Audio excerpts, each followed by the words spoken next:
Dragon Age: The Veilguard was a disaster of epic proportions for EA, and over the past couple of days, we've definitely gotten a lot of information that points to the fact that we were right and the mainstream media was wrong, and they cannot take that because they are now melting down, saying that we are just idiots who don't know what make games good, and that the fact that these people are getting fired is bad for the gaming industry. I have a few different things to show off, but before I get into the topic, if you enjoy the content I create, check out the links in the description, join the community in my live streams, and consider supporting through Patreon or YouTube memberships. Now, obviously, Dragon Age: The Veilguard was a disastrous game. It didn't go the way that EA and BioWare expected, and it's really not a shocker as to why. They said that this was going to have the most, in-depth characters and the most world building they'd ever put into a Dragon Age game, and it was going to be a return to form when really it was just a modern audience Dragon Age game, and that's not what people wanted. They got rid of that darkness and that grittiness. They got rid of what made it feel special in the first place and replaced it with goofy-ass characters who are walking around talking about their gender and their sexuality. That's not what people really showed up to play. And of course, gamers roasted this title and mocked EA and BioWare and the fact that they put hundreds of millions of dollars into a game that was from the get-go going to be a fail. And now the mainstream media, of course, is melting down over this, saying that we don't know what makes games good and we are the ones who are out of touch, which is just so funny to me because these are the people who are getting paid to shill for these titles, and these are people who are seeing the brand of activism they believe in very quickly dying within this industry. So here's the first article that I thought was absolutely hilarious. It's by VG247. It says it looks like the entirety of Dragon Age: The Veilguard's main credited writing team is now no longer working at BioWare. Boo-hoo, cry me a river and float upstream. Funny enough, if these people were actually good at their jobs, they would still have jobs.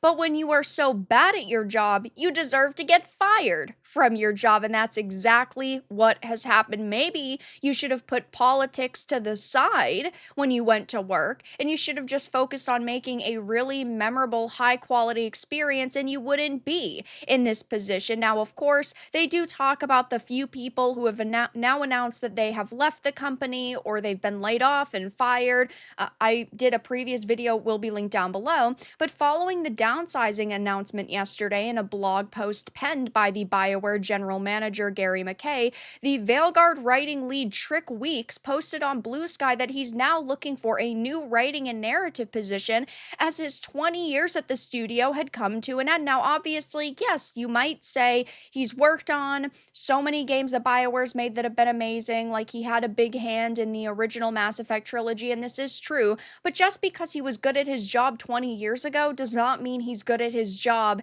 anymore. And sometimes people lose that magic. Look at what happened to George R. R. Martin. He doesn't care about A Song of Ice and Fire anymore, and he has put the least amount of effort possible into it just because he doesn't care anymore. And he had been an amazing writer, but his priorities have changed, and that's okay, but people need to admit it so that the fans of franchises can move on. And that's what happened with Veilguard. They put out a product, okay? It was very clear that these people were not actually passionate about the franchise, and it led to disaster for them, and they got what they deserved, which were no sales. Fellow writer Brienne Batt revealed that she's among those who have moved from BioWare to Motive Studio as part of the restructuring. Cheryl Chi seemed to be in the same boat. Of others announced, Sylvia announced that she was departing BioWare after 15 years. Courtney left the studio to join Ghost of Yotei in 2022.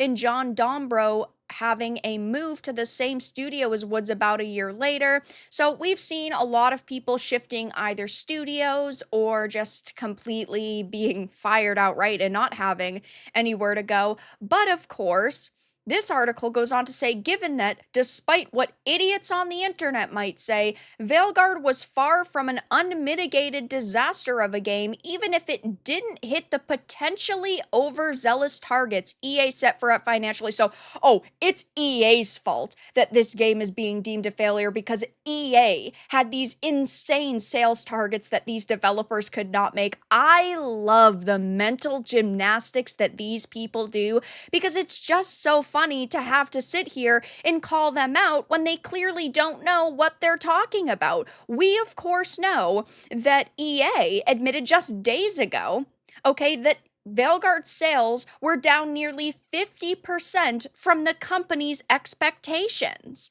That is awful for them. That is not the fault of EA. Now, sure, they a year and a half ago might have said they wanted it to hit 10 million copies sold across its lifetime, but at the end of the day, the developers are the one who created the content that people did not resonate with, and we're not idiots for calling that out. We are not idiots for not showing up and swiping our credit cards and blindly supporting products. Of course, the mainstream media will call us idiots any day of the week, but when it comes to actually presenting the facts, they won't do that because, they don't know what their job is supposed to be, which is, again, providing evidence to people. Maybe they should just go back to writing game guides. They'd be a little bit more successful. BioWare fires every writer who worked on Dragon Age the Veilguard. This is by CBR, and they, too, are a little bit upset. They're saying it was met with near unanimously favorable reviews from critics and audiences alike. That is absolutely pure cap. And then they say the title was subject of review bombing on various websites thanks to fans of this series calling it woke with its characters and themes.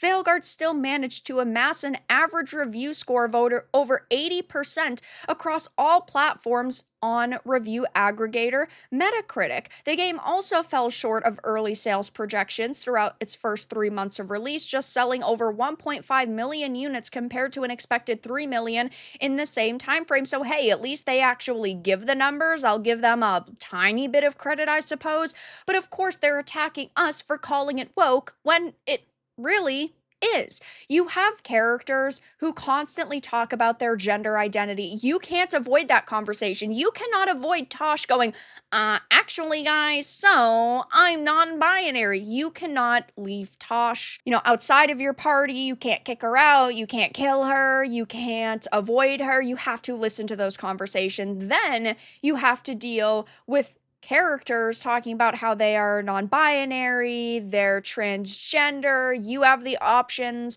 to be transgender, and there's top surgery scar toggles, which, yes, those are options. So ultimately, you don't have to use them. But again, there are required pieces of dialogue, like with Tosh, that are very, very heavy-handed. It's not just like, if you talk to Tosh a little bit more and you get to know them a little bit more, like you get little bits and pieces of information, then you can kind of fish for their backstory. No, they just tell you one day like you're supposed to give a fuck.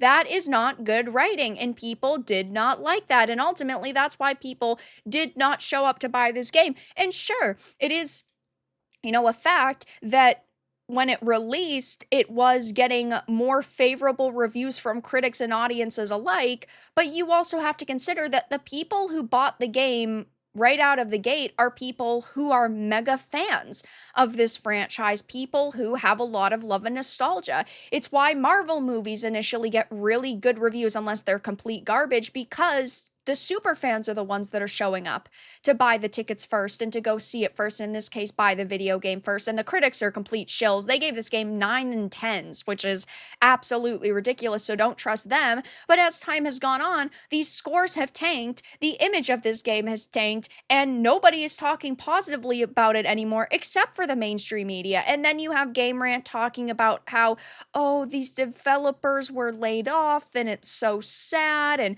these people are suffering right now. And this is certainly unfortunate news, as some of these developers were part of the company for the last 2 decades. Again, just because you could do a good job 20 years ago does not mean you could do a good job anymore. And Corinne Bush confirmed that her departure was not in any way linked to the game's poor performance. That is so totally and completely cap. Why is it that she announced that she was leaving and then suddenly we're seeing all of these layoffs, all of these people getting fired? Clearly, it was not their own decision. They can say that all they want. And as the game director, I'm sure EA is not going to come out and clarify, by the way, they actually got fired, because it would just look kind of petty of them. But it's all very convenient timing because we know that this game is dead and all of these other people are getting fired, or some of the, I guess, more talented developers are being moved over to Mass Effect. So I will, of course, be keeping my eye on what goes on with BioWare over the next few days. If anybody else comes out and speaks out about this situation, maybe we'll see a few disgruntled employees making some statements about